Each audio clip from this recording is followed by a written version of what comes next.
আবাবিল পাখির মাধ্যমে যেভাবে মক্কাবাসীকে সাহায্য করেছিলেন আল্লাহ তাআলা, ছোট্ট পাখি আবাবিল, এই ছোট্ট পাখিই ছিল নিপীড়িত মক্কাবাসীর মুক্তির দূত।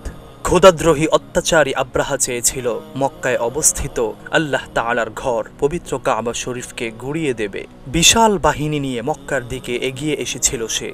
এই বিশাল বাহিনীর সামনে প্রতিরোধ গড়ার মতো ক্ষমতা ছিল না মক্কাবাসীর। তবে তারা সাধ্যমতো নিজেদের চেষ্টা করেছিল। তারা সাধ্যমতো নিজেদের চেষ্টা শেষে আল্লাহ তাআলার উপর পরিপূর্ণ ভরসা করেন। আল্লাহ তাআলা তাদেরকে নিরাশ করেননি, রক্ষা করেছিলেন পুরো মক্কা নগরী ও পবিত্র কাবা শরীফ। আসমান থেকে পাঠিয়েছিলেন আবাবিল পাখি। ইতিহাস থেকে জানা যায় আল্লাহর রসুল সাল্লাল্লাহু আলাইহি ওয়াসাল্লামের জন্মের বছর মক্কায় এই ঘটনা ঘটেছিল। ইসলাম আগমনের আগেও মানুষ মক্কায় গিয়ে কাবা শরীফ তাওয়াফ করত এবং কাবার সামনে ইবাদত করত। মক্কার পবিত্র কাবা শরীফের সম্মান ও মর্যাদার বিষয়টি চক্ষুশূল হয়ে ওঠে ইয়েমেনের গভর্নর আব্রাহা বিন সবাহর কাছে। আব্রাহা তৎকালীন মানুষদেরকে মক্কার পবিত্র কাবা শরীফ থেকে ফেরাতে নিজের রাজ্যেই কাবা শরীফের মতোই দেখতে একটি ঘর নির্মাণের মনস্থির করল। চিন্তা ভাবনা করে সে ইয়েমেনের সানা নামক জায়গায় মর্মর পাথর দিয়ে বিভিন্ন রকমের কারুকার্য খচিত একটি সুরম্য প্রাসাদ নির্মাণ করল এবং ঘোষণা দিল আগামীতে যেন মানুষেরা পবিত্র কাবা শরীফের পরিবর্তে এই নবনির্মিত গির্জায় এসে ইবাদত, উপাসনা, হজ ও তাওয়াফ করে। কিন্তু প্রকৃত কাবা শরীফের প্রেমিকরা তারা এমন ঘোষণা ও পবিত্র কাবা শরীফের এই অমর্যাদা ও অবমাননা কিছুতেই মেনে নিতে পারল না। তার এই ঘোষণা সর্বত্র দারুণ প্রতিক্রিয়া সৃষ্টি করল।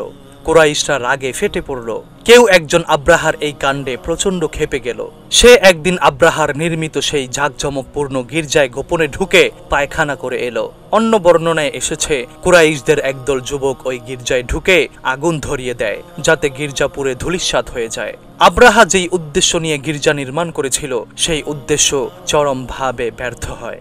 আরবদেরকে কোনোভাবেই যখন আকৃষ্ট করা গেল না, সে প্রচণ্ড রাগান্বিত হয়ে পবিত্র কাবা শরীফ ধ্বংসের পরিকল্পনা করে। প্রথমে সে আবিসিনিয়ার রাজার কাছ থেকে হাতি সংগ্রহ করে অতঃপর তার সৈন্যবাহিনীকে পবিত্র কাবা শরীফ আক্রমণের নির্দেশ দেয়। বর্ণিত আছে ভোরবেলা আব্রাহা বাহিনী কাবা শরীফ ধ্বংসের জন্য অগ্রসর হয়। কোনো বর্ণনায় এসেছে 20,000 এবং কোনো বর্ণনায় 60,000 সেনার কথা এসেছে। আব্রাহা যখন মক্কা অভিমুখে রওনা হওয়ার উদ্যোগ নিল, হাতিকে মক্কার দিকে হাঁকাতে চেষ্টা করল, কিন্তু শত চেষ্টা করেও হাতিকে মক্কামুখী করা গেল না। হস্তি চালকরা অনেক চেষ্টা করার পরেও ওদেরকে কাবামুখী করতে চরমভাবে ব্যর্থ হয়েছিল। এই সময় হঠাৎ মুহূর্তের মধ্যে সমুদ্রের দিক থেকে সবুজ বর্ণের ঘাড় বিশিষ্ট একদল কৃষ্ণ বর্ণের পাখির আবির্ভাব ঘটল।